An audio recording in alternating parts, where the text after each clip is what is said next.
Oh, we used to have lots of fun around here when we were kids. I've been here since, coming up here since 1921, and in those days when we grew up, we got into mischief, things like that. And I remember dear Mr. Soames, once when we, three of us, were lighting our corncob pipes in his haystack, silly boys as we were, and he saw the smoke coming out of the window, so he came up there with a barrel stave, and there was only one door out other than out the opening, which used to be a window, and he as each of us went down, we didn't touch the stairs because the barrel stave carried us right across onto the ground. He hit us a good wallop on the back side. We ran into the woods then, and we didn't want to go home because we were afraid of the results. And of course he went up to see my father, and my father told me to go down to Mr. Soames and apologize, which I did. And when I got down there, I looked at him sitting up on his veranda and wondered what I was going to get.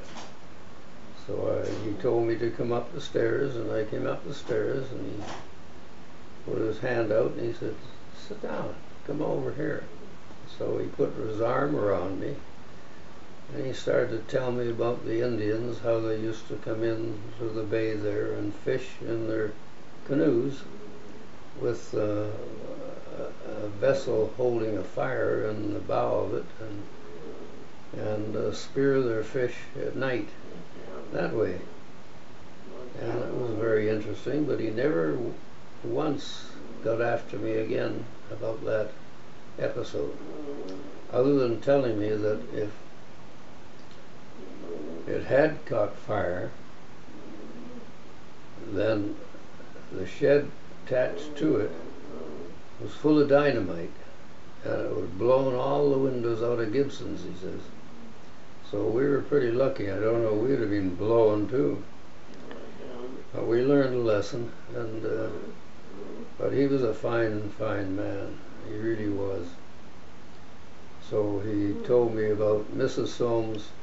The Indian ladies used to come in their canoes and pull them up on the beach and visit, and then this one lady, quite a large Indian lady, native lady, George Soames, her son, was a roly-poly little boy.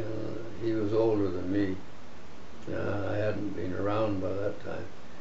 But she took him by the hand, and she wanted to take him in the canoe and take him away. She wanted him. So Mrs. Soames had a bit of a time trying to convince her that no, she couldn't have her son. So it all ended up fine. But those are the things we used to have so much fun with.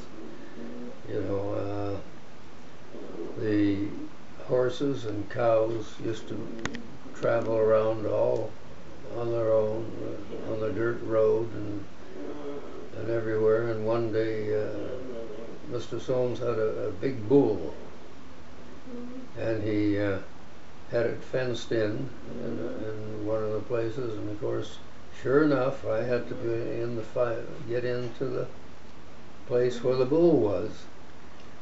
And the bull looked at me and he started to chase me.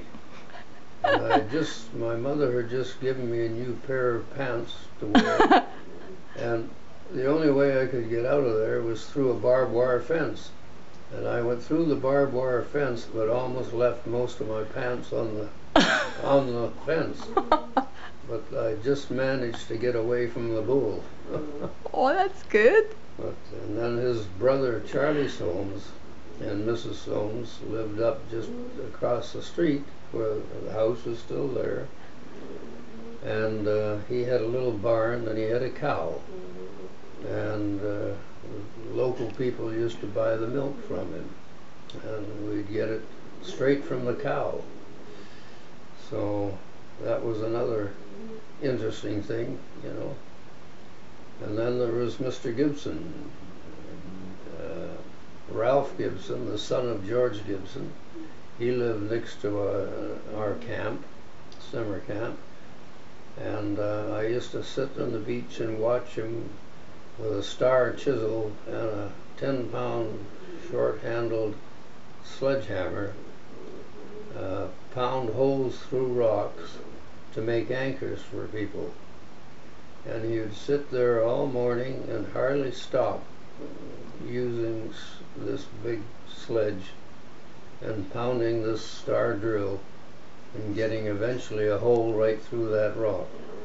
And when it came about lunch, he would put the tools down, leave them right on the beach, and go home up to where he lived next to us.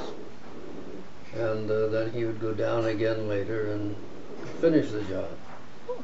So that was interesting too. Yeah. But we had lots of fun up here. That's good. Now, what else can I do? How old were you? I would have been probably between 10 and 13, I guess, in that area somewhere. Evil teenager? Watching him, I would have been about 10, yeah. 10 years old. Ah, He came up here every summer. that's nice. I came up when I was 4 months old first, and at Soames Point, and we actually stayed with Fred Soames on the beach 2 summers, and then my father bought a property and built the cabin. But it was a wonderful place for kids, swimming and boating, fishing, and and getting into mischief, of course. And we used to go around to a bay around the point towards Hopkins. We called it had a proper name, but it was always known to us as Lover's Cove. And so the boys would go down there and swim. They wouldn't need bathing suits because they were just boys. And we'd have a lot of good swims. And the girls would do the same. So another interesting spot. That's good. Thank you, Doug. He's my great Canadian friend, and he's an amazing man. Let me tell you about my teen time. I went to girls' high school and belonged to track and field team. So I run every day except Monday. I wake up 5 o'clock and took 6:12 train to Shimizu and went to high school, which called Shimizu Nishikoko. It was very boring life for me, but it's okay. I enjoyed it a little bit.